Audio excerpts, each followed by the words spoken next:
The smoke is wrong. From 20,000 feet, you learn the language of fire. Ammunition burns bright and fast. Depots throw up a hard white core. Armor burns thick and black. But this smoke drifts soft and crooked, as if the wind is carrying away something fragile. Below, a village clings to a ribbon of road. Roofs of clay. A church steeple that refuses to lean. People run in uneven lines. No formations, no helmets. Just coats and bundles that look too heavy for the way they move. In the headset, the radio cracks like ice. A controller's voice rides the static, flat, official, distant. Target confirmed. Destroy the target. The word hangs there, colder than the air outside the canopy. Target. The pilot levels his wings. The Messerschmitt hums under his gloves. The engines pulse steady, eager. He checks the guns with a practiced touch. Safety, feed, selector. The machine is language he understands. It answers cleanly, without argument. He banks left, bringing the village into the gun sight. The glass paints the ground into neat geometry. A street becomes a line. A courtyard becomes a box. A human figure becomes a dot that won't hold still. He breathes once, slow, and the reticle steadies over a cluster of running shapes. In his periphery, the steeple flashes, a quick, bright edge, and he realizes his thumb has not moved. "Wingman, do you copy?" The radio again. Another voice now, closer, impatient. "Execute." He glances at the instruments. Altitude good, fuel good, guns hot, and then back down into the uncorrectable clarity of winter light. The road has broken into panic. A cart abandoned sideways, fabric scattered like paper. A child tripping and then pulled up hard by a hand that must be a mother's. There are no trucks, no half-tracks, no barrels glinting in ambush beneath the trees. He eases the nose off and skims the village at speed. Tiles jump in his slipstream, the airframe shudders. On the pass he sees faces, open, uncamouflaged, the color of living. A man in an apron standing uselessly in a doorway. A girl staring up with both hands on the sides of her head, as if that will keep the sky from falling. "You are off target," the controller says. "Repeat, destroy." His mouth is dry. The glove on his firing hand feels heavier than it should, as if someone has slipped a stone into it. Training makes the choices simple. The ground has made them complicated. He pulls into a climbing turn and the sun slides across the canopy, throwing a brief, clean light through the cockpit. For an instant, his reflection overlays the village like a ghost. He sees the leather of his helmet, the set of his jaw, the thin line of a man taught that obedience is a virtue and certainty a shield.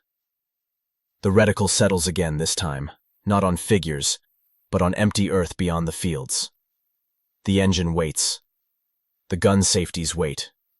The order waits. "Wingman, acknowledge." He closes his eyes for the length of a heartbeat, then opens them into the same world, unchanged, asking the same question. When he speaks, his voice is steady, stripped of everything but air. "I have the village." The thumb still does not move. Before he became a name on a forgotten page of Luftwaffe records, Heinrich Ehrler was just another boy who loved machines. Bavaria, 1938. The air still tasted of rain and coal. He worked as a mechanic in a small workshop outside Munich, the kind where the walls sweated oil and the engines hung from chains like sleeping beasts. He was 20, restless, curious. When the engines ran, he felt something close to music. The clean hum of precision, the heartbeat of a world that still made sense. Germany was changing fast. Flags and slogans had begun to replace reason. But for Ehrler, the promise of the sky was louder than politics. He saw the airplane, not as a weapon, but as the most honest machine man had ever built. An engine, bound to wings, born to defy gravity but never lies. His mentor, an older pilot named Riedel, had flown in the First War. A tall man with gray eyes and hands like worn leather. Riedel taught him not just how to fly, but how to see. "An airplane," Riedel said, "does not forgive arrogance. It kills the proud before it kills the clumsy." Riedel still wore his old flying scarf, yellowed by oil and time. He spoke little of the battles of Flanders, Verdun, Ypres. But when he did, it was never about glory. It was about the men who fell without hatred, the chivalry that vanished when the engines stopped. There were rules once, he told Ehrler one evening as they stood beside a disassembled engine, the last light dying on the fields. You fought your enemy in the air, not on the ground. You respected him because you both risked the same fall. Ehrler listened, not out of obedience, but reverence. That code, unspoken and unbroken, became his compass. When he joined the Luftwaffe in 1939, the recruiters found what they wanted: precision, obedience, and a clean record. But beneath the uniform, Riedel's lessons sat like a second heartbeat. His flight training began at Neubiberg, under the shadow of new banners and louder speeches. The instructors barked orders about victory, destiny, sacrifice. Ehrler nodded, saluted, and learned the language of control surfaces, engine mixtures, dive angles. Yet at night, alone in his bunk, he read old aviation journals, the ones that spoke of flight as an art, the balance between trust and surrender. He believed flying was a covenant. You serve the sky honestly, or it takes you. His fellow cadets called him the monk. He drank less, boasted less, prayed before every sortie not to win, but to come back uncorrupted. When war came in 1939, many celebrated. Ehrler did not. He stood on the edge of the airfield, watching the first wave of Messerschmitts lift into the sunrise, their silver wings cutting through the mist like blades. "It's begun," someone whispered beside him. Ehrler said nothing. He only watched the sky and thought of his mentor's words. Respect your enemy. Respect the air. Never let orders make you blind. The engines faded into distance. The field fell quiet except for the wind. And somewhere in that silence, a soldier of conscience was born. The war had moved north, into a land of ice and silence. When Heinrich Ehrler arrived in Norway, the cold felt less like weather and more like a verdict. The airfield at Bardufoss was little more than a strip of frozen earth carved between mountains and sea. The wind howled across the hangars like an animal that never tired. The mechanics wrapped the Messerschmitts in canvas at night, as if tucking children into bed. In the mornings, the engines coughed and shuddered like old men waking from bad dreams. Ehrler's first combat flight came on a day so clear it seemed wrong to fight in it. The Arctic sun hung low, turning the snowfields into mirrors. Below, a convoy of Allied ships crept along the fjords, slow and black against the ice. He climbed through a thin band of clouds, scanning for shapes that did not belong to nature: metal instead of ice, shadow instead of cloud. The radio crackled with call signs. A formation of British bombers had been spotted inbound from the sea. He tightened his harness, steadied his breath. The machine was alive beneath him, part weapon, part prayer. When the first bombers appeared, they looked peaceful, steady, deliberate, like giants who didn't know they could die. He closed in from the sun, the tactic every instructor preached, and fired in short, clean bursts. A flare of fire, smoke curling from a wing. The first victory. The squadron cheered over the radio, voices high, sharp with adrenaline. Ehrler didn't speak. He just watched the crippled bomber fall into the sea, its descent strangely graceful. In that moment, he understood what his mentor had meant. You respect your enemy because you share the same sky. The days blurred into sorties, interception after interception. The Arctic theater was unforgiving. There was no front line, only distance and cold. Pilots measured their lives in liters of fuel and seconds of altitude. Ehrler learned efficiency, to climb with the wind, to dive with purpose, to survive without hesitation. His kills mounted quickly. The command called him a model of discipline. He earned decorations, and his photograph appeared in Luftwaffe newsletters. The clean-faced Bavarian ace with eyes like winter glass, but Ehrler kept his medals in a drawer and never read the articles. He flew because the air demanded it, because down below, The world had already lost its sanity. One evening, after a mission, he walked to the edge of the airfield where the tundra met the sea. The sunset burned cold against the horizon, and the wreck of an Allied bomber floated in the shallows, half submerged. He watched the tide pull at the broken fuselage, rocking it gently as if it were something alive. A mechanic approached and said, "Another victory for the ice." Ehrler didn't answer. He only whispered to himself, "Victory shouldn't look so quiet." In the months that followed, he became a legend in the north, the eagle of the Arctic. Yet with each mission, the line between duty and conscience began to blur. He had mastered survival, but he felt the old code eroding around him. The radio orders grew harsher, the tone from Berlin colder, the targets less clear. And far below, the civilians, fishermen, farmers, refugees, had started to look less like background and more like people. For now, he still obeyed. But the man who once believed flight was sacred could already feel something changing in the wind. The war had turned inward. By late 1944, Germany was a scarred landscape of sirens and ash. The factories that once promised triumph now breathed smoke into a losing sky. Cities burned, rivers carried wreckage, and every night the horizon flickered with the light of distant bombs. Heinrich Ehrler had been recalled from the Arctic front, a hero returning to a homeland that no longer existed. The cold had followed him south, not in temperature, but in spirit. At every airfield he saw the same things: boys in uniforms too big for them, engines without spare parts, commanders who shouted victory speeches with their eyes fixed on the ground.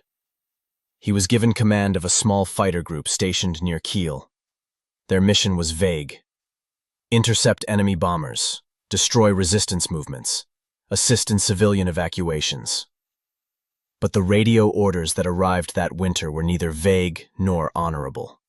On the morning of November 3rd, the squadron briefing was short and mechanical.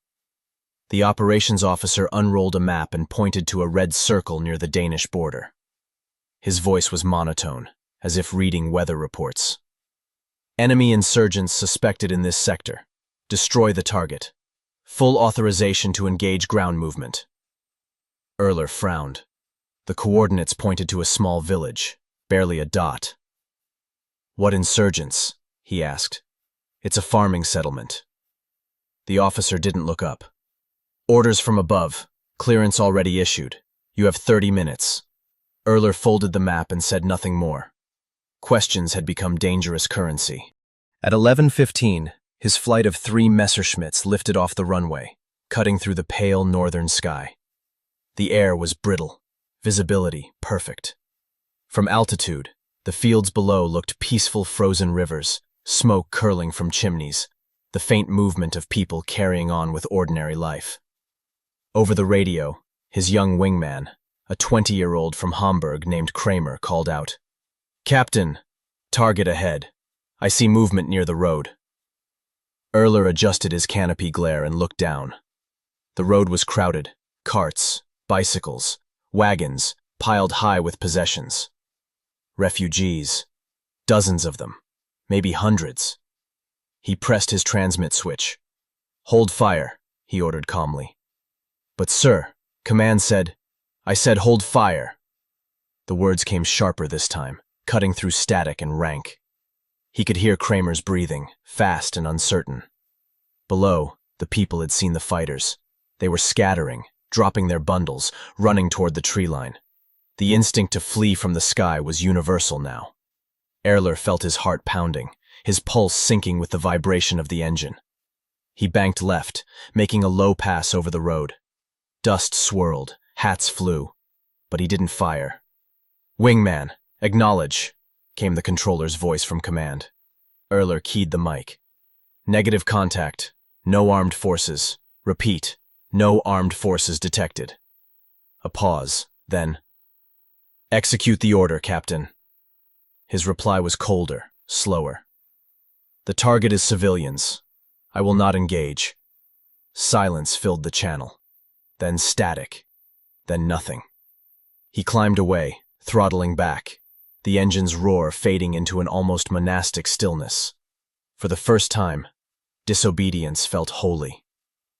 Below him, the village shrank to a patch of color in a colorless world. The refugees kept running, unaware that mercy had just passed over them on steel wings. Ehrler said nothing to his men when they landed. He simply wrote in his flight log, "Sortie completed. No enemy contact."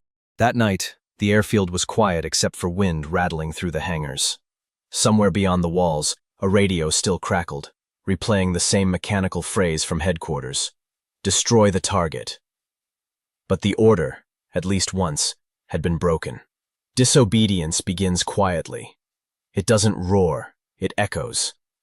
The day after the aborted mission, Heinrich Ehrler walked through the narrow corridor of the operations barracks. The walls were lined with peeling maps and slogans nobody read anymore. A single bulb buzzed above him, casting a tremor of light that made everything look temporary, even the war. He was summoned before noon. The briefing officer didn't offer a seat. His voice was sharp, tired, and rehearsed. "Captain Ehrler, reports indicate your section failed to carry out yesterday's strike." "There were no enemy forces," Ehrler answered. His tone was even, almost polite. "Command disagrees." The officer slid a thin folder across the table. Inside, a typed report. "Area contained insurgent activity. Civilian casualties unavoidable." Ehrler stared at the paper for a long moment, then said, softly, "Unavoidable is a word cowards use." The officer's eyes flicked up, surprised at the defiance. "You are not to editorialize, Captain. You will submit a written explanation." Ehrler saluted, left the room, and walked straight to the flight line. Outside, the air tasted of fuel and cold metal. Mechanics were refueling his Messerschmitt, the same one that had refused to fire. Its fuselage still bore the frost rings of altitude, like faint scars. His wingman, young Kramer, approached nervously. "They're saying you disobeyed a direct order," he whispered. Ehrler adjusted his gloves. "Did you see soldiers down there?" "No, sir." "Then we obeyed the truth, not the order." Kramer hesitated. "Sir, they might." "I know." He walked away before the boy could finish. That evening in the officers' mess, the room fell silent when he entered. Conversations thinned, forks stopped clinking. He could feel the temperature shift respect mixed with fear. No one wanted to sit too close to a man who had just said no to Berlin. A senior major broke the silence. "You were given coordinates and authorization, Captain. You don't get to decide who's the enemy." Ehrler's voice stayed calm. "If I can see a child running from the road, I decide." The major's expression hardened. "That's not your duty." "It's exactly my duty," Ehrler replied. "If we become butchers, then what are we defending?" The room went still again, an entire career teetering on the edge of a sentence. No one spoke after that. They ate in silence, the clatter of cutlery filling the air like distant gunfire. Days passed. The investigation came and went, filed somewhere behind other disasters. Berlin was too busy losing the war to court-martial a single pilot. But the damage was done. Ehrler's name had been whispered. His promotions froze. His call signs were quietly removed from daily rosters. The squadron still flew, but his missions grew fewer. Younger officers were assigned leadership. His radio often went silent during engagements, the subtle punishment of isolation. At night, he sat by the hangar doors, staring into the wind. Snow drifted across the tarmac, covering footprints faster than they could be made. He thought of Riedel, his old mentor, and the words that had followed him from the workshop. "An airplane does not forgive arrogance." He smiled bitterly. "Neither does a conscience," he murmured. In the distance, the engines of another sortie thundered into the dark. Their sound rose and faded, swallowed by the storm. Ehrler stayed where he was, motionless, as if waiting for something only he could hear. The faint hum of a machine that still answered to decency. History doesn't always punish the guilty. More often it chooses whoever happens to be standing closest. By the first months of 1945, the war had become a storm with no center. Orders arrived late or not at all.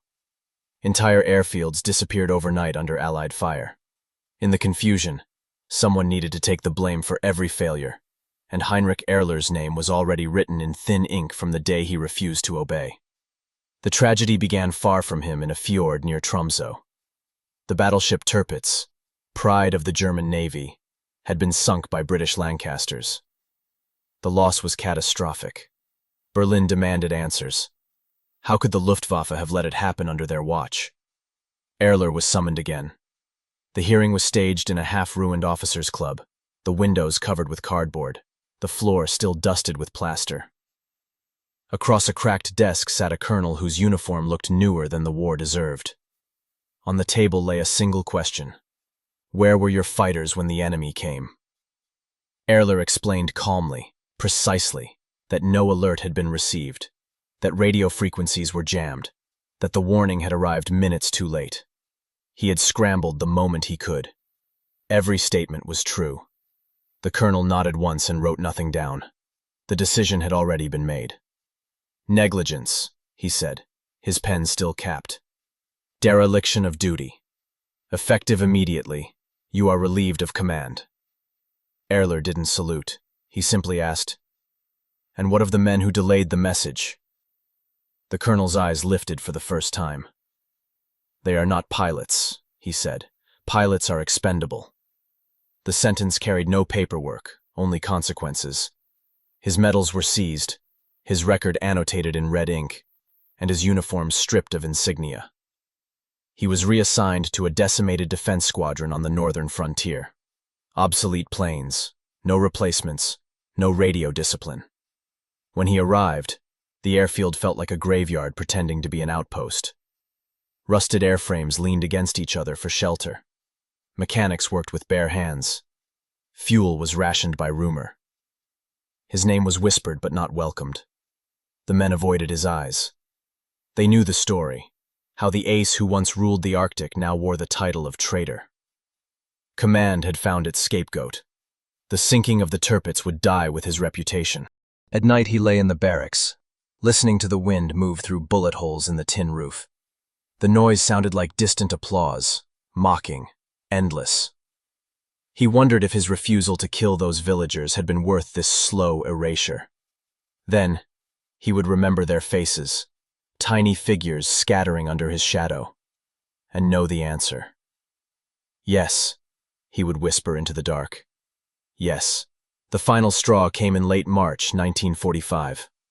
A courier delivered a sealed envelope stamped "Reassessment of Conduct." Inside was a single page ordering him to return to duty under surveillance. No signature, no explanation. Just the familiar cruelty of bureaucracy trying to look official. Ehrler folded the paper and tucked it into his flight log. He knew what it meant. They would not forgive him, but they would still use him. On the flight line the next morning, he inspected the patched skin of his Messerschmitt, the flaking paint, the dull gleam of the guns. Around him, the air smelled of burnt oil and resignation.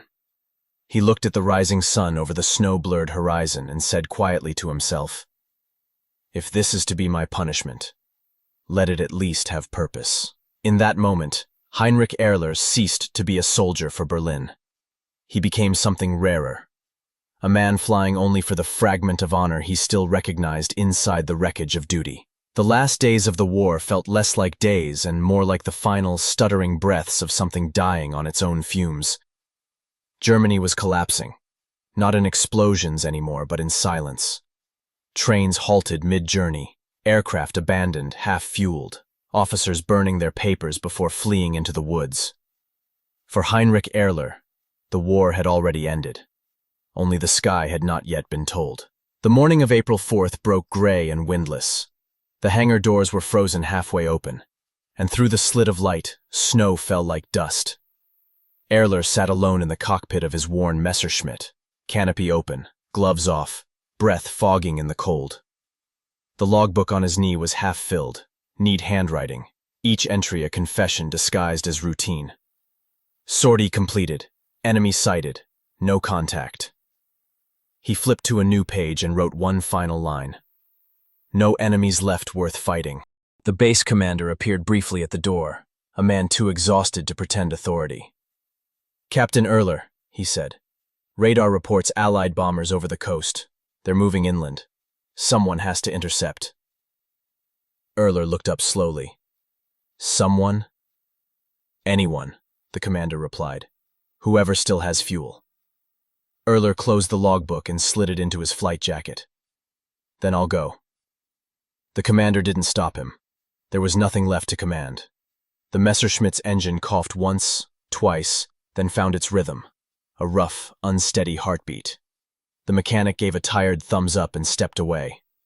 As Ehrler taxied down the fractured runway, the snow thickened, erasing his tracks before he even lifted off. The air above Germany was no longer a battlefield. It was a graveyard of machines. Smoke drifted in long, exhausted ribbons. Wreckage glinted on the horizon like gravestones. The sky, once ruled by precision and order, had become lawless. He climbed through the clouds, scanning for the enemy. Somewhere to the west, contrails split the sky, a formation of bombers, heavy and deliberate, moving toward what was left of Hamburg. He throttled forward, engines screaming, wings shuddering under the strain. The bomber silhouettes grew larger, black crosses against the gray. For a moment, instinct took over. He rolled into position, thumb poised on the firing button. But as the distance closed, his vision sharpened. And what he saw wasn't the faceless mass of an enemy fleet. They were crippled planes, some missing engines, others trailing smoke. Allied bombers returning from missions, limping home over the ruins. He could almost see the faces in their cockpits, men who looked just as tired, just as human as he felt. He remembered the road of refugees, the children running from the shadow of his wings, and he remembered the vow he had made, not to any country, but to himself. Never again mistake duty for cruelty. Ehrler eased back on the stick, leveling out. He flew alongside the nearest bomber for a moment, just as Franz Stiegler had done a year before, his plane trembling in the crosswinds. He raised his gloved hand to the canopy and gave a small, crisp salute. Then he banked away, into the mist, vanishing like a ghost returning to the only place he still belonged, the silence above the war. Hours later, his Messerschmitt was found wrecked on the edge of a forest near the Danish border. The cause was never confirmed. Fuel exhaustion, perhaps, or mechanical failure. In his pocket, searchers found his flight log, the last line still legible. No enemies left worth fighting. For Berlin, Heinrich Ehrler would remain the scapegoat who failed to protect a battleship. For history, he would become something quieter and more enduring. The pilot who obeyed his conscience longer than his orders. When the war finally ended, it did not end cleanly. The guns fell silent, but the accusations did not. Heinrich Ehrler's name, already scarred by rumor, became a convenient placeholder for everything Germany wanted to forget about its pilots' loyalty, doubt, disobedience. His record was rewritten by men who needed simple villains for complex failures. In the first wave of post-war trials, his file surfaced again. Negligence in the defense of the battleship Tirpitz, failure of command. There was no mention of the weather, the broken radios, the chaos of communication, and certainly none of the order he refused to carry out. Bureaucracy had no place for mercy. It preferred neat endings. He spent months in a prisoner camp near Lübeck. The guards called him the captain who wouldn't shoot. Some said it mockingly, others with a kind of cautious respect. Ehrler rarely spoke. He fixed engines for cigarettes, translated manuals for bread, and waited for a Germany that would never come back. When he was released in 1946, he stepped into a world that no longer recognized him. The Luftwaffe was gone, the cities unrecognizable. His hometown of Oberammergau lay quiet under a pale sun, its houses scarred but still standing. The mountains, at least, were the same. He found work where he could, first as a mechanic, then as a freight pilot for a Scandinavian company, flying surplus aircraft.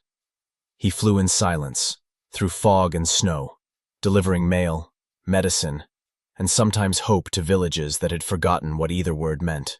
To his employers, he was just Mr. Ehrler, dependable, quiet, never late. No one asked about the medals he no longer wore. He was content to let history misremember him. But the past, like gravity, never lets go entirely. In 1953, a journalist researching Luftwaffe archives stumbled across a note buried in a dusty personnel file. Pilot exhibited insubordination in refusing to fire upon civilians' action unreported. The journalist traced the report, cross-referenced mission logs, and began to reconstruct the story. It spread quietly through veteran circles, the German pilot who refused the order. Some dismissed it as propaganda. Others said it sounded like a ghost story meant to soothe guilty men. Ehrler, living in a small rented flat near Oslo, read the article one morning over coffee. His hands trembled slightly, not from age, but from the shock of being seen after so many years of deliberate invisibility. The journalist had written his name correctly, and nothing else. There were no embellishments, no judgment, no attempt at redemption. Just the bare fact. He refused to fire. For the first time in a decade, Ehrler smiled. Not the kind of smile that asks for forgiveness, but the kind that comes from knowing the truth has survived long enough to breathe again.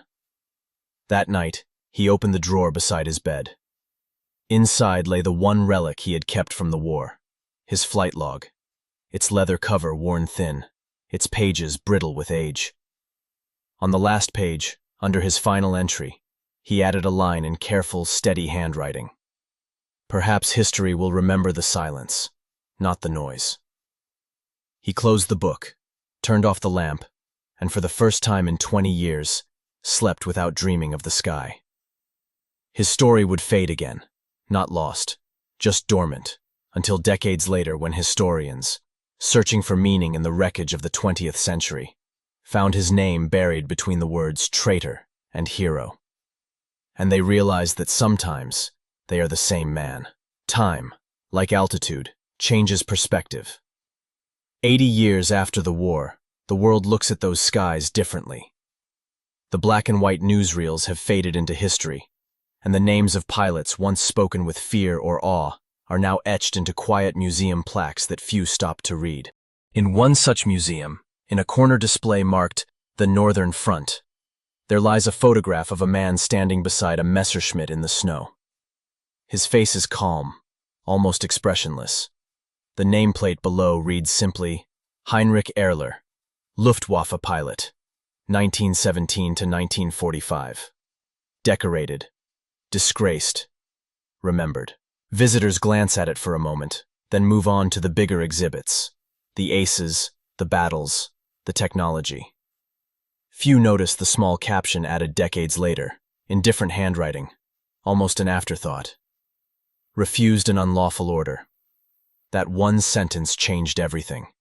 It turned a scapegoat into a study in conscience, a man once branded a failure into a lesson about the quiet courage of restraint. In an age that often celebrates victory, Heinrich Ehrler's story became a whisper about something far rarer: decency in defeat. Historians would later compare his case to that of Franz Stiegler, the pilot who spared a crippled American bomber.